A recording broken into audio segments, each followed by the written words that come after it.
The Kelly Clarkson Show had never felt this tense. Kelly was still smiling, but something was shifting behind the smile.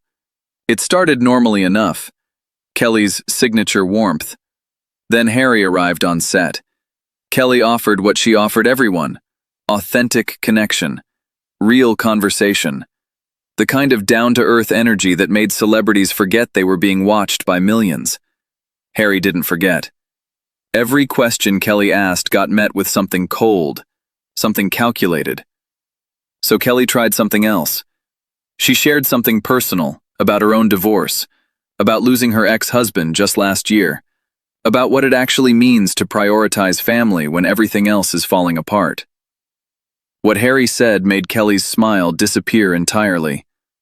What Kelly said after that, drawing on everything she'd lived through, everything she'd built from nothing, everything she'd lost, would become the most talked about moment in the show's 7-year history. This is the interview everyone's discussing. Subscribe now, hit that notification bell, and let's see what happened. The Kelly Clarkson Show studio at 30 Rock had its usual welcoming energy. The famous set, "My band, y'all, warming up," an audience that felt more like friends than strangers. Kelly had been doing this since 2019, 7 seasons, her final year. She wanted to end on a high note. Harry arrived with security that seemed excessive for a daytime talk show. Multiple guards, handlers, someone whose entire job appeared to be looking worried. He walked onto the set with controlled posture, shook Kelly's hand briefly, settled into the guest chair like someone expecting an interrogation rather than a conversation. "Prince Harry, welcome to the show." "Kelly." "That's it? Just Kelly? Most people seem at least a little excited to be here. We've got music. We've got fun. Loosen up." "I appreciate the invitation. Appreciation is good, but participation is better. Let's have a real conversation." "I want to start with something I've been thinking about," Kelly said, settling into her hosting rhythm. "Family. It's everything to me. I've got River and Remy. They're why I'm ending this show. 7 years, but they need me more than the audience does right now. What does prioritizing family look like for you?" Harry's expression was guarded. "My children are my priority." "Are they?" "Because reports say they've seen their grandfather once in 6 years. They barely know their cousins. Their uncle reportedly threatens to boycott family events because of them. How does that square with prioritizing family?" "The situation is complicated." Complicated is code for "I don't want to explain." I've been through complicated. My divorce was complicated. Losing Brandon last year was complicated. But I still figure out how to make family work. What's your version of figuring it out? Our circumstances are different. Every circumstance is different. But the fundamentals are the same. Kids need grandparents. Kids need cousins. Kids need connection to their heritage. What are your kids getting? "Let me share something with you," Kelly said, her voice dropping to something more personal. "I lost my ex-husband last August. Brandon, father of my children. Whatever happened between us, he was still their dad. That loss changed everything. How I see time, how I see family, how I see what actually matters." She paused. "Your father is 77. He's had cancer. He's trying to reach out. Your brother is right there. Same country, same language, same history. You could pick up the phone today. I don't have that option anymore. Brandon is gone. Why are you wasting what I'd give anything to have back?" Harry shifted uncomfortably. "The dynamics are more complex. Dynamics, complexity, circumstances. You keep using words that explain nothing. I'm asking a simple question. Why don't you call your dad? Why don't you see your brother?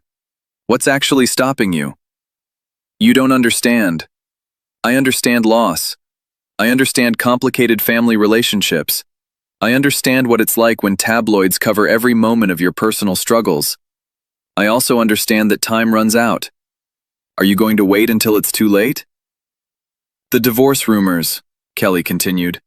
"They're everywhere. I've been through a public divorce. I know what that feels like. Every detail dissected, every move analyzed. But I didn't spend years complaining about the coverage. I moved forward. What's your approach?" "Tabloid speculation doesn't deserve response." "But you respond to everything. Oprah interviews, Netflix documentaries, books.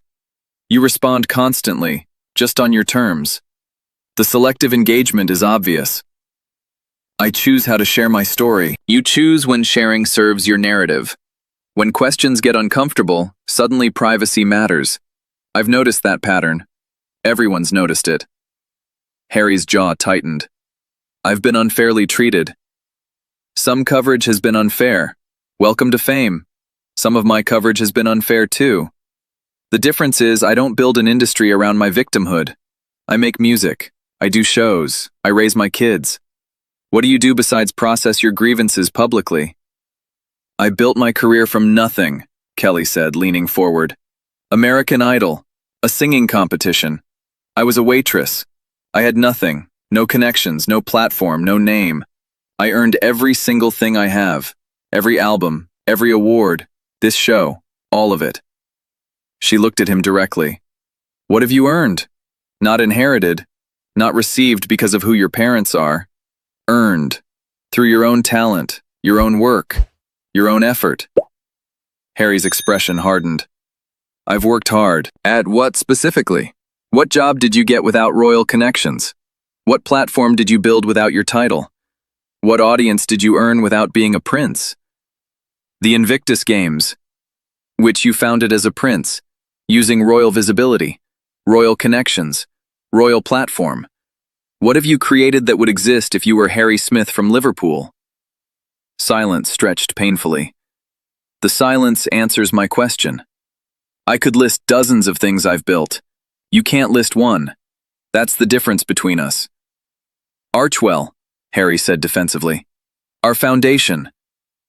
Your foundation that exists because you're royal, that gets donations because you're royal, that gets media attention because you're royal. What has it actually accomplished that doesn't depend on your title? We've created meaningful partnerships. Partnerships toward what result? I've done charity work for 20 years. I can describe specific outcomes, specific people helped, specific changes made. What's your equivalent? Our approach focuses on systemic change. Systemic change you can't describe. That's what everyone says when nothing tangible has happened. After years of operation, surely something concrete exists? Impact takes time. I've helped build recording studios for schools in months. I've supported tornado relief in weeks. Impact doesn't take years. It takes action. What action have you taken? Harry grabbed his water. His hand was trembling. The UK visit, Kelly pressed. July. Birmingham. Reports say your father is paying for security after you publicly accused him of blocking your return. On the BBC, you called it an establishment stitch-up. You blamed him directly. Now you're accepting his help. How do you reconcile that? The situation evolved. Evolved from "Dad blocked me" to "Dad is paying"? That's quite an evolution. Did you apologize for the BBC accusations? My concerns were valid. Were they? Because he's proving them wrong by helping you. Either your concerns were exaggerated or he's changed dramatically. Which is it? Both things can be true. Both things can also be convenient. Accuse him when it builds sympathy. Accept his help when you need it. That's not complexity, that's opportunism. Harry stood up. I won't sit here and be lectured. I'm not lecturing. I'm asking questions based on your own public statements. If your statements contradict each other, that's not my problem. You know what bothers me most? Kelly said, standing too. I've been watching you for years. The interviews, the documentary, the book. And I keep waiting for the moment when you take responsibility for something. Anything. Some moment where you say, I got that wrong, or I contributed to this problem, or I made a mistake. She looked at him with genuine confusion. It never comes. Everything is the institution's fault, the media's fault, your family's fault. Your father blocked you. Your brother betrayed you. The press persecuted you. Never once have you said, here's what I did wrong. I've acknowledged mistakes. Have you? Name one, specifically. Something you did, not something done to you, that you regret. That you'd do differently. That was your fault. More silence. I've made plenty of mistakes, said things I shouldn't, made decisions I regret. The difference is, I can access them. I can name them. I can learn from them. You can't name a single one. That's not healing, that's avoidance. Harry moved toward the exit. This show isn't what I expected. Kelly didn't move from her spot. This show is exactly what it's always been. Warmth, honesty, real conversation. I offered you all three. You rejected the warmth. You avoided the honesty. You couldn't participate in real conversation. That's not the show's failure. Your questions have been hostile. My questions have been personal, because that's what I do. I share what I've been through and I ask people to share too. I told you about losing Brandon, about ending this show for my kids, about building everything from nothing. You shared nothing. Every answer was managed. Every response was strategic. Harry paused at the door. You don't understand my situation. I understand building from nothing. I understand public divorce. I understand loss that changes everything. I understand prioritizing children over career. What I don't understand is having every opportunity I'd give anything for and wasting it on grievance. I'm ending this show to be with my kids, Kelly said, her voice cracking slightly. 7 years, 22 Emmys, an audience that feels like family. And I'm walking away because River and Remy need me more than any of this. That's what prioritizing family looks like. Actual sacrifice. She looked at Harry. You claim to prioritize family while being estranged from yours. You claim to sacrifice while living in a Montecito mansion. You claim to put your children first while using them in Netflix documentaries. The words and the actions don't match. I've sacrificed. What? A palace for a mansion? One kind of privilege for another? I was a waitress. I lived in my car. I built everything from literal nothing. Don't talk to me about sacrifice while you're still called Prince and living off deals you got because of your bloodline. Harry left. The studio door closed behind him. The audience sat in stunned silence. Kelly turned to face them, tears forming in her eyes. I'm sorry you had to see that. She took a breath. This show has always been about real connection, real conversation. For 7 years, I've tried to create a space where people could be themselves, where celebrities could drop the performance and just be human with us. She wiped her eyes. What you just saw was someone who couldn't do that. Couldn't, or wouldn't, drop the performance. Couldn't access anything genuine. Couldn't participate in the kind of conversation we have every single day on this show. She managed a small smile. I've been through hard things, losing Brandon, ending this show. But I've always been able to be real about it, to share what I'm actually feeling, to be present. What I experienced just now was the opposite of presence. It was performance pretending to be person. Here's what I want to say, Kelly continued. And this is for anyone watching who's in a family conflict, who's estranged from someone they love, who's waiting for the perfect moment to reach out. She looked directly at the camera. Don't wait. Don't let years pass. Don't build walls and call them protection. I can't call Brandon anymore. Whatever we didn't resolve stays unresolved. That's the cost of waiting. She paused. He has a father who's 77 and had cancer. He has a brother who's right there. He has a whole family he could reconnect with today. And he's choosing grievance instead. Every day he chooses it again. She straightened. Time runs out. I learned that the hard way. I hope he doesn't have to learn it the way I did, because by then, it's too late. She turned back to her audience. When we come back, someone who actually wants to have a conversation. That's what this show is supposed to be. The footage aired that day. NBC made no edits. The clips that spread captured the raw confrontation. Why are you wasting what I'd give anything to have back? What have you earned, not inherited, earned? I could list dozens of things I've built. You can't list one. Both things can also be convenient. That's not complexity, that's opportunism. Never once have you said, here's what I did wrong. Don't talk to me about sacrifice while you're still called Prince.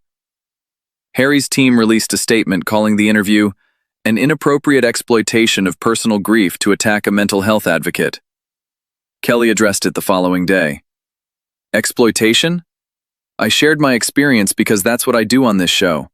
I've shared everything. My divorce, my struggles, losing Brandon. I shared because I thought maybe it would help him access something real. It didn't. He couldn't share anything. Couldn't name a mistake. Couldn't explain the contradictions in his own story.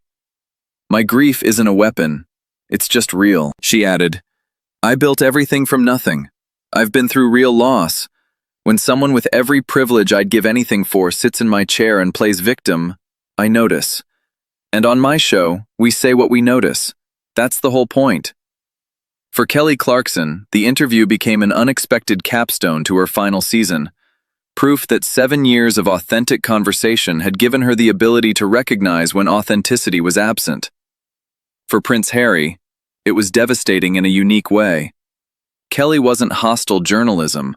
She was America's sweetheart, someone who'd been through public divorce, real loss, who'd built everything from nothing. Being unable to connect with Kelly Clarkson, walking out on the warmest host in daytime, exposed something no PR strategy could address. But for the millions who watched, something else emerged. The contrast between Kelly, waitress to superstar, public divorce survivor, ending her show to prioritize her kids, and Harry's complete inability to name anything he'd earned or acknowledge any mistake he'd made, told its own story. Kelly asked what he'd built. Harry couldn't answer. Kelly asked about his contradictions. Harry walked out. Kelly shared her genuine loss. Harry couldn't access anything genuine in return. And in that absence, in that devastating inability to connect with someone offering pure warmth, everything anyone needed to know about what Prince Harry had become was revealed. Some people meet warmth with warmth. Others prove they've forgotten how. Kelly offered everything. Harry took nothing. That's the whole story. 7 years of daytime television, 22 Emmys, America's warmest host, and he couldn't connect with any of it. What does that tell you about what remains when genuine is impossible? If you want more content that recognizes when warmth gets rejected, subscribe, turn on notifications. More authenticity, more connection, more of what 7 years of genuine conversation can recognize. Stay with us.